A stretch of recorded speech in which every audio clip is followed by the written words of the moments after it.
Hello and Merry Chinmas, and welcome to the Chinballs Gaming End of Year Review. In this video, fellow members of Chinballs and I will look back at our year in gaming, 2022. So sit back and enjoy while we list our Game of the Years, some honourable mentions, and games we are looking forward to in 2023. Yo, what up? It's your boy SteJay. Thank you very much for having me on the channel. Please like and subscribe, and let's talk about games. So 2022, I was trying not to buy any games, much like scawp.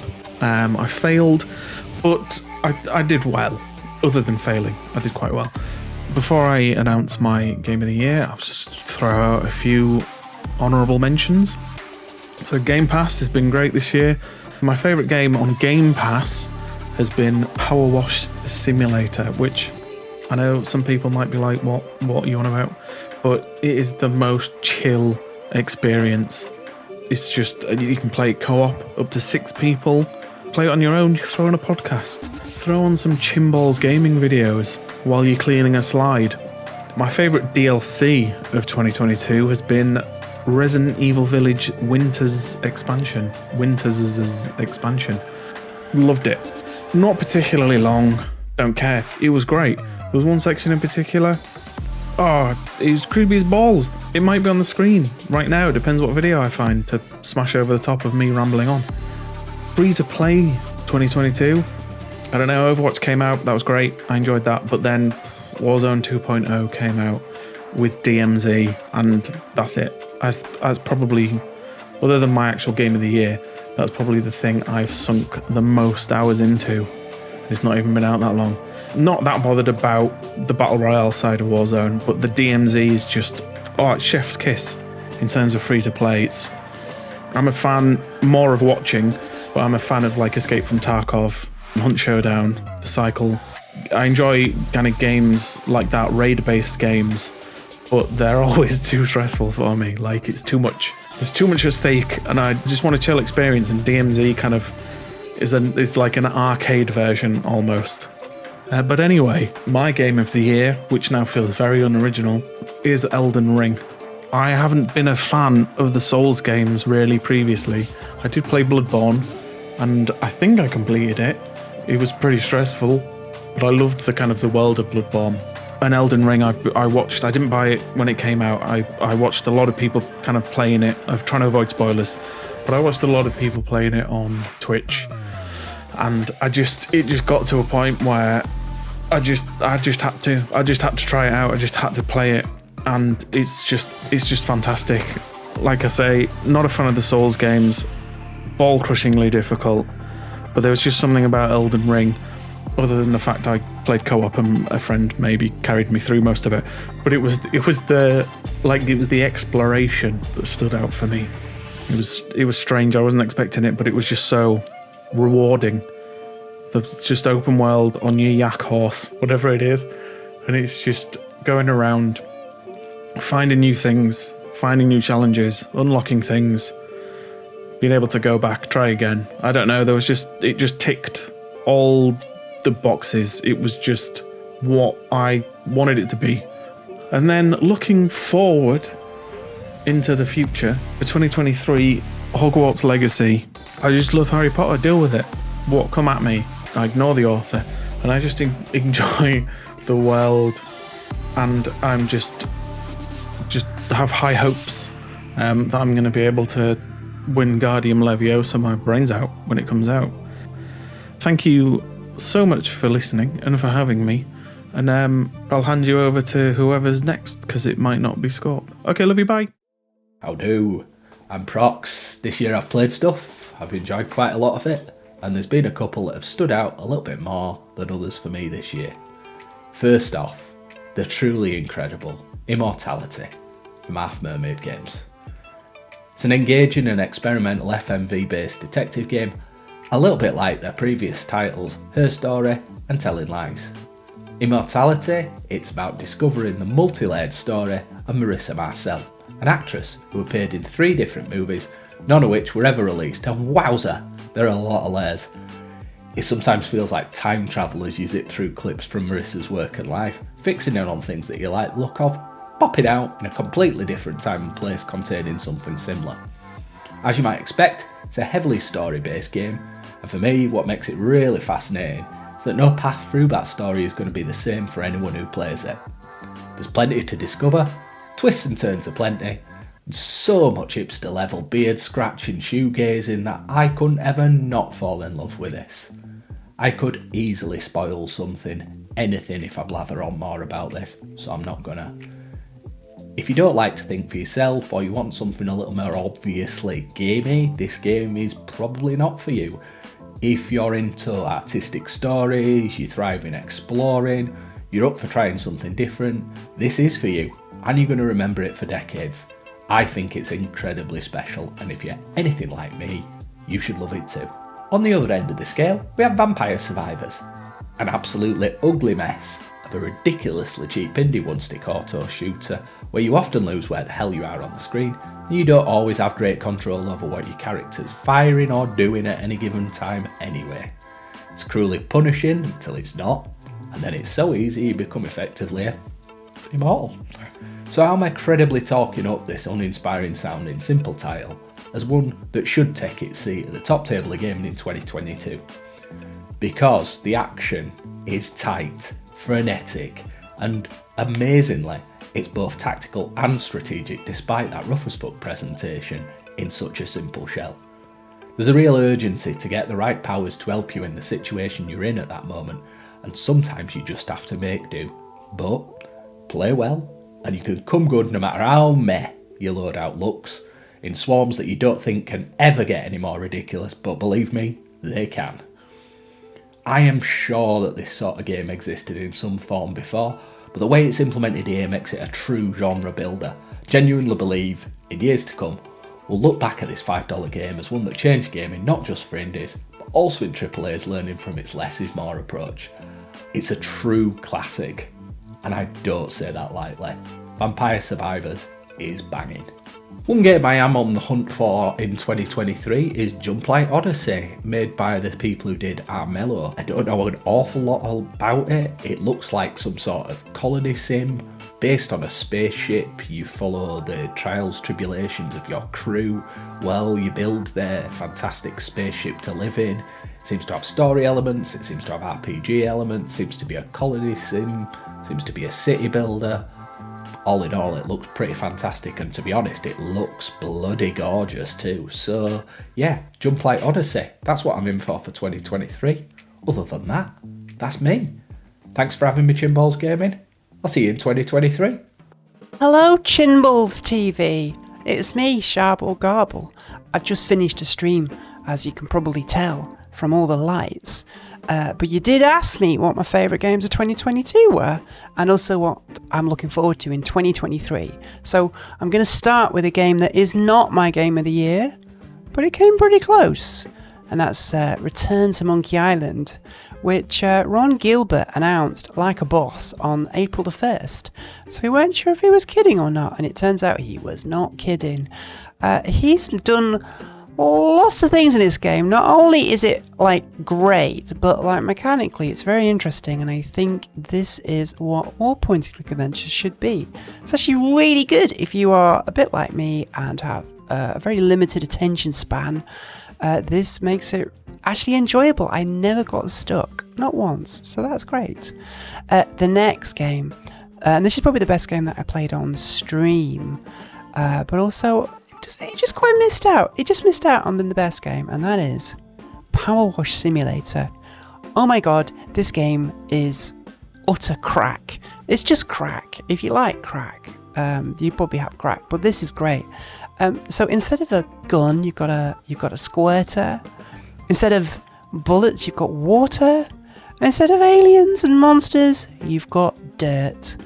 And I found just shooting water at the dirt monsters made me very happy. It made me very, very, very happy. But in the end, it did get quite annoying towards the very end. And apparently it does have a story, but I just didn't pay attention to it. But it was a great game. So that brings me to my actual game of the year. And there could be no other choice. It has to be the sublime, the incredible Trombone Champ. This game It's everything I love about a rhythm game. In that it's like, you know, it requires a bit of skill to achieve and you feel great when you do well, but unlike other rhythm games, this game has the benefit of where when you're bad, it's funny. And that's perfect. So you're either really impressive and like doing awesome, cool, showing off cool skills, or you're making everyone laugh. It is just brilliant. And for some reason, it's all about baboons. I don't know why it's baboon based, but it is great and it's there. And I just cannot recommend this game enough. Everyone needs to play it. It's what 2022 was made for. So that gives me to 2023. What am I looking forward to? Well, every single game that really delighted me and surprised me in 2022 just felt like it came out of the blue and I had no idea it existed. And all the games that have been long awaited were just like, meh. So I want the games industry to surprise me. That's what I want. I want to be surprised. Give me something cool and new and exciting, like a new Monkey Island game, or maybe a game about power washing, or maybe, just maybe, a game about trombones. Have a good Christmas. Goodbye. Hi everyone, I'm Practically Badgers, and thanks to Chinballs Gaming for allowing me to be their guest in this review of 2022. My 2022 hasn't been so much of a 2022 games year. In fact, I've spent more time trying to catch up on my backlog, and the only titles I played from 2022 in 2022 were Stray, Titan Station and Teenage Mutant Ninja Turtles Shredder's Revenge, all of which I'd recommend. Stray, the cute feline puzzler from Annapurna, has become a fan favourite with its mix of puzzles, cute cats, disturbing fleshy monsters and sci-fi robot future setting. Whilst the puzzles aren't too mind-bending and the action sections aren't too demanding, it's been a fun game that stands out from the others in this year. Its art style and settings, from the grungy cyberpunkish robot cities to the dark threatening sewers, are all quite beautiful, and with the ability of the protagonist to climb and meow itself into some high places, you really get some great views of the world the team have created. All in all, it's a fun puzzler with some dark moments, there's a story to discover and lots of feels to be had along the way. Titan Station is a walking simulator which really reminded me of Firewatch, set mostly on a refueling station based in orbit around Saturn's moon Titan. There's a mystery to be solved and plenty of walking and interacting to be done along the way, as well as some interesting 3D hacking puzzles. The puzzles are simple enough and fun to work out without becoming tedious. Overall, it's a sci-fi walker with some nice touches and tense atmosphere, as well as some familiar tropes that will make sci-fi fans feel right at home. Most of your interaction and dialogue in the game is done via radio, and I think this is why it reminds me of Firewatch. Looking ahead to 2023, here are some of the games I can't wait to get my hands on. First up is Starfield. I'm sure I'm not alone in wanting to don my spacesuit, climb into my ship and explore the universe that Bethesda are creating here. Promising a deep single-player story, space exploration, starship combat, base building and endless planets to explore however we want, the game is certainly one with an enormous amount of hype around it. Whilst it looks to contain a number of well-worn Bethesda RPG elements, it claims to deliver new mechanics and gameplay aspects as well as the aforementioned universe for us to play in. There's still no release date as yet, but it's currently listed as releasing in the first half of 2023. Manor Lords is a city builder meets RTS affair in a medieval setting. The game casts you as the ruler of, initially, a small village with all the usual requirements to be met.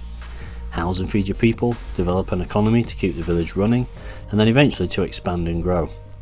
As your village grows, you'll need to start considering your security and military with a world map and regions for you to explore and eventually conquer. One of the differences with Manor Lords, however, is that you can take your lord or lady out in third person and explore the town you built. I played an early technical test of the game, and the city building aspect, working freeform with no grid, was excellent, though I didn't get to see any combat or further mechanics of the game. Manor Lords doesn't have a release date currently, but hopefully we'll get it in 2023. The final entry on my list is a sci-fi game that I'm hoping will take me back to my youth. Being born in the early 80s and growing up in the 90s, Wednesday nights meant one thing: Star Trek The Next Generation. I have really good memories of watching the show as a child, and when I saw an announcement for a new Trek game, I was instantly sold. Star Trek Resurgence is a third-person action-adventure game. Playing the role of a junior officer, I'm sure there will be lots of Trek tropes and plenty of stories to immerse yourself in. No doubt there'll be cameos from various Trek regulars as well. The game reminds me of a modern take on the old point-and-click games, and with the Telltale Games angle on this one, I hope it'll be the Trek game we've been longing for since Bridge Commander. The release date was originally spring 2022, That's now slipped back to spring 2023, but hopefully it'll be with us soon. Well, that's all from me, so now it's back to Chinballs Gaming. So that is what some of my fellow Chinballians think. Here's a few mentions from a few folk that couldn't be here today. They're not dead, they just couldn't be here. They don't have good webcams, probably. So Captain Redmuff enjoyed 2 Points Campus, and he says 2 Points Campus is what 2 Points Hospital should have been. He also enjoyed the new Monkey Island. It lived up to the very high standards set by the original, and it had plenty of nostalgia. And he's also looking forward to Dead Island 2. So now it's my turn, and I'm going to find this a little difficult because I've been on a year of no buying games. So from January the 1st, 2022 to January the 1st, 2023, I have not bought a single game, with a few exceptions. If I have, I may have done a video which will be linked up here somewhere maybe. So my gaming year in 2022 has been very limited to just basically free-to-play games, games I've played at other people's houses, or free games that I may have got from Epic Store, or played on Game Pass. So I have a list of games I actually played last year, and this includes Tom Clancy's Rainbow Six Extraction. Now, as a big fan of Rainbow Six Siege, I really wanted to like this game. I do love PvE, I do love the Siege universe, and I thought it would bring these things together really well. I think quite honestly, when I'm shooting things like zombies, or not zombies in this case, I just don't want to shoot. I don't want to have to think about where to breach and things. Zombies should just be mindless fun, whether they're zombies or aliens or snow breed or walkers or whatever you want to call them. They're kind of all zombies, aren't they? And for me, Back 4 Blood just scratches that itch a lot better. Another game I played was Aperture Desk Job, which I played on the Steam Deck, which is a great showcase for the deck's controls, but it's hardly a game. It is just a showcase. It was good for what it was. I did enjoy playing it. It was really fun. It had some nice bits of lore, which is always great because I think we all still love the Aperture and the Half-Life universes. So please do give us more, Valve. That's not an excuse to not give us any more. While at a friend's house, I had the opportunity to play Teenage Mutant Ninja Turtles Shredder's Revenge, which is a great classic 16-bit arcade beat-em-up. So this is a game that is similar to Turtles in Time, Streets of Rage, Golden Axe, these nice classic side-scrolling beat-em-ups. And again, while I did really enjoy it, it just wasn't as good as its namesake, quite honestly, for me. It was fun, maybe if I played it some more, but even then, it's still not Streets of Rage 4. Streets of Rage 4, in my opinion, hit a very high mark, and it's going to take a lot to make me want to play a different side-scrolling beta. So another free-to-play game I played this year was Overwatch 2. So playing Overwatch 2 made me realise how much I suck at Overwatch 2. It is beyond me. So we did get to play this over Halloween for the Junkenstein's Revenge PvE mode, which was really good and really fun.